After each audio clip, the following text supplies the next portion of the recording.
Hey guys, welcome back to my YouTube channel CA Shweta Verma. आज की इस वीडियो में हम डिस्कस करेंगे टीडीएस का सेक्शन 194Q जो होता है TDS on purchase of goods का।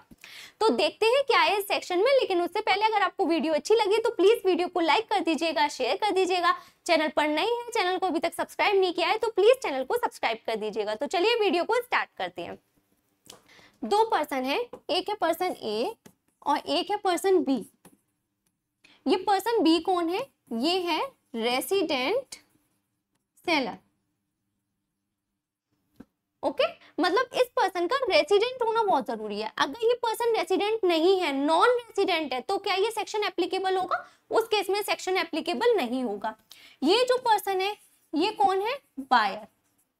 क्या सारे बायर? नहीं। ये जो पर्सन है ये पर्सन एंगेज्ड है किसी बिजनेस या कमर्शियल एक्टिविटी में। कंडीशंस है इस पर्सन के लिए, दो कंडीशंस फुलफिल होनी जरूरी है।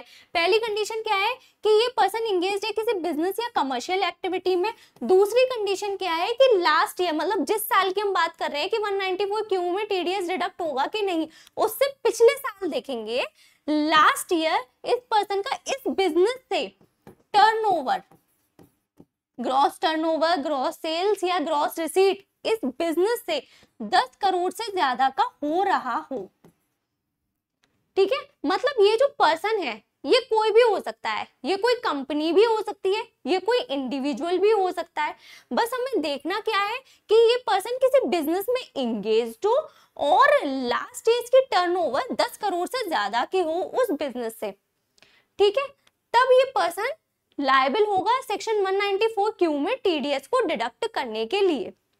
ठीक है, अब मुझे एक बात बताइए कि ये जो पर्सन है इसने इसी साल अपना नया बिजनेस सेटअप किया है। तो जब नया बिजनेस सेटअप किया है तो लास्ट ईयर तो उसकी कोई टर्नओवर होगी ही नहीं। तो क्या उस केस में ये सेक्शन एप्लीकेबल होगा? उस केस में ये सेक्शन एप्लीकेबल नहीं होगा, क्योंकि लास्ट ईयर की टर्नओवर की लिमिट देखना बहुत जरूरी है जो कि 10 करोड़ को एक्सीड करनी चाहिए।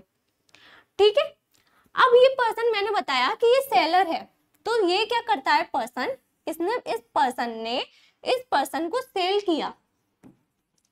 क्या किया? Sale of goods. यहां पर आपको ध्यान देनी है बात कि गुड्स का सेल होना जरूरी है।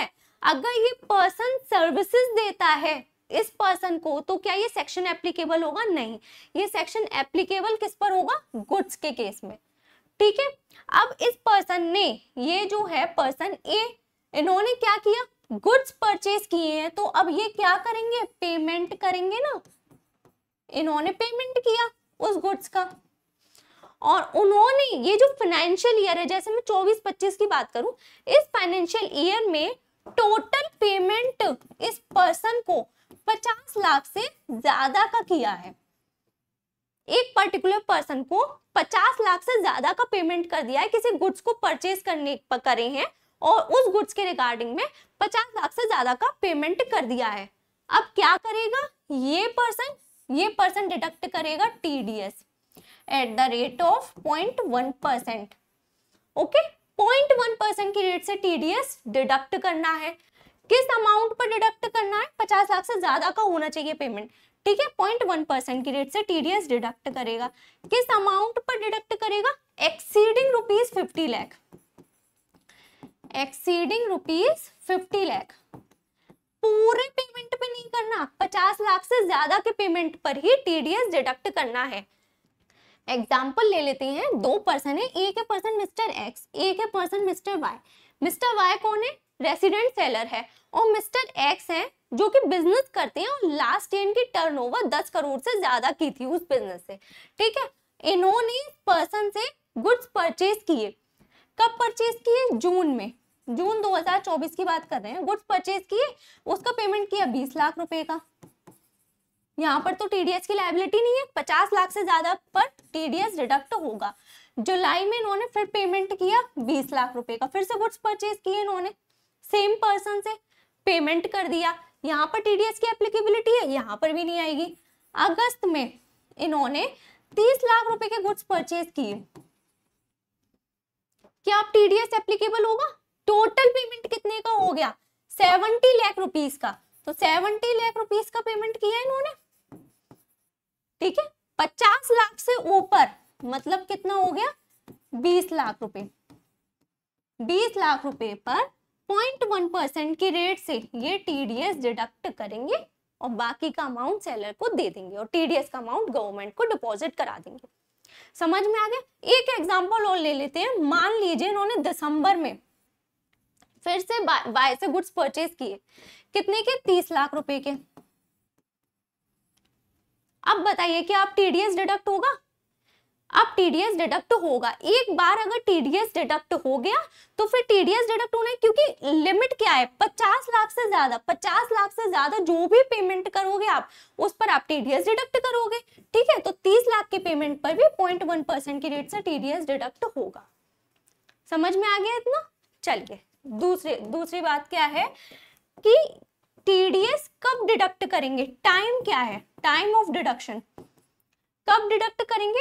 At the time of payment, मतलब ये पर्सन जब पेमेंट कर रहा है इसको, ठीक है, या फिर credit at the time of payment और क्रेडिट मतलब पेमेंट नहीं किया, क्रेडिट पर उसने गुड्स लिए, तो जब इस पर्सन को बुक्स ऑफ अकाउंट्स में वो अपनी क्रेडिट करेगा, विच एवर इज अर्लियर, जो भी पहले होगा तभी वो टीडीएस को डिडक्ट कर लेगा, ठीक है। इसको भी एक एग्जांपल के थ्रू समझते हैं। एक पर्सन, सेम पर्सन है मिस्टर एक्स और मिस्टर वाई। मिस्टर एक्स ने मिस्टर वाई से जून में गुड्स परचेज किए। जून 2024 में 80 लाख रुपए के गुड्स परचेज कर लिए इन्होंने, ठीक है। अब मान लीजिए पहला केस हम ले लेते हैं, इन्होंने गुड्स तो परचेज किए जून में, लेकिन मिस्टर एक्स ने मई में ही पेमेंट कर दिया था, 60 लाख रुपए का एडवांस दे दिया था। 60 लाख रुपीस एडवांस दे दिए मिस्टर वाई को, ठीक है। गुड्स नहीं लिए, एडवांस में 60 लाख रुपए पे कर दिए। अब बताइए पेमेंट पहले हो गया कि नहीं?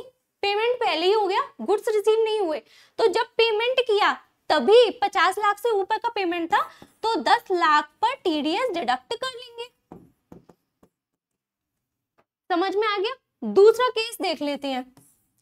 जून में ही गुड्स परचेज किए और तभी के तभी गुड्स लिए, पेमेंट कर दिया, ठीक है। तो जून में जब पेमेंट किया तभी टीडीएस डिडक्ट कर लेंगे, कितना? 30 लाख रुपए पर 0.1% की रेट से, ठीक है। तीसरा केस क्या हो सकता है? गुड्स तो इन्होंने जून में ले लिए, ठीक है, लेकिन पेमेंट कब किया? पेमेंट इन्होंने सितंबर में किया। अब एक बात बताओ, जब गुड्स इन्होंने जून में ले लिए तो उस टाइम पे इन्होंने मिस्टर वाई को अपनी बुक्स ऑफ अकाउंट्स में क्रेडिट कर दिया होगा। तो अर्लियर क्या हुआ? अर्लियर हुआ जून। जून में पेमेंट और credit which ever is earlier, तो अर्लियर क्या हुआ? जून। तो जून में ही ये 30 लाख रुपीस पर टीडीएस डिडक्ट कर लेंगे 1.1% की रेट से, ठीक है। ये चीज समझ में आ गई? एडवांस हो तो एडवांस पर ही टीडीएस डिडक्ट कर लो, और अगर क्रेडिट पे गुड्स लिए हैं तो जब आपने अपनी बुक्स में उसको रिकॉर्ड किया है तभी आप टीडीएस को डिडक्ट करोगे। अच्छा, अब इससे इम्पैक्ट मतलब ऐसा क्यों हुआ, क्या इम्पैक्ट पड़ा? तो देखिए बहुत बड़ा इम्पैक्ट पड़ा कि गवर्नमेंट को पेमेंट मिल गया अपना। गवर्नमेंट कहती है कि आप खुद मतलब आप कभी भी पेमेंट करो, चाहे 2 महीने बाद करो चाहे 2 साल बाद करो, मुझे उससे मतलब नहीं है। जब आपने गुड्स परचेज किए हैं तभी आप डिडक्ट कर लो और हमको पेमेंट कर दो, क्योंकि टीडीएस का पेमेंट कब तक करना होता है? जिस मंथ आपने टीडीएस डिडक्ट किया है उसकी नेक्स्ट मंथ की 7th तक, मतलब जून का अमाउंट आपको 7 जुलाई तक पे करना है, डिपॉजिट करना है गवर्नमेंट को, है ना। तो गवर्नमेंट को तो अपने टीडीएस का अमाउंट मिल गया, अब आप पेमेंट कभी भी करो या ना करो, गवर्नमेंट को मतलब नहीं है, ठीक है ना। ये चीज होती है, तो इस वजह से टाइम पर डिडक्ट करना जरूरी होता है, ठीक है। एक चीज और समझ लेते हैं कि मान लीजिए ये पर्सन है मिस्टर वाई ने गुड सेल किए मिस्टर एक्स को। अब जब गुड सेल करेंगे तो इनवॉइस तो बनाएंगे, इन्होंने इनवॉइस बनाया। इनवॉइस कैसा बनाया कि सेल अमाउंट जो था गुड्स का 80 लाख का था, अब मान लीजिए उन गुड्स पर जीएसटी भी एप्लीकेबल था, जीएसटी आया एट द रेट ऑफ 18%, ठीक है, तो इसका 18% कितना हुआ, 14,40,000 का जीएसटी हो गया। तो 94,40,000 का बिल बनाकर इन्होंने मिस्टर एक्स को दे दिया। टीडीएस कौन डिडक्ट करेगा, टीडीएस तो मिस्टर एक्स डिडक्ट करेंगे ना, 80 लाख का गुड्स परचेज किया है तो, है ना, 50 लाख से ज्यादा का, तो टीडीएस हमेशा इस अमाउंट पर डिडक्ट होता है। टीडीएस कभी भी जीएसटी अमाउंट पर टीडीएस डिडक्ट नहीं होता। ये वाली बात आपको ध्यान रखनी है कि जब आपको इनवॉइस मिल रहा है तो इस अमाउंट पर टीडीएस डिडक्ट करेंगे, जीएसटी पर टीडीएस डिडक्ट नहीं करेंगे। इनवॉइस नहीं मिल रहा, आपने एडवांस में पेमेंट किया है, तो इस वाले केस में आपके पास कोई इनवॉइस तो नहीं था, तो आप जब एडवांस पेमेंट करोगे तो उस वाले केस में इस अमाउंट पर आप टीडीएस डिडक्ट करोगे, क्योंकि आपको जीएसटी का अमाउंट, जीएसटी का कंपोनेंट आपको पता ही नहीं था। क्लियर हो गए, समझ में आ गई वाली बात। चलिए अब देख लेते हैं रिलैक्सेशन क्या है, कब इस सेक्शन में टीडीएस डिडक्ट नहीं करना।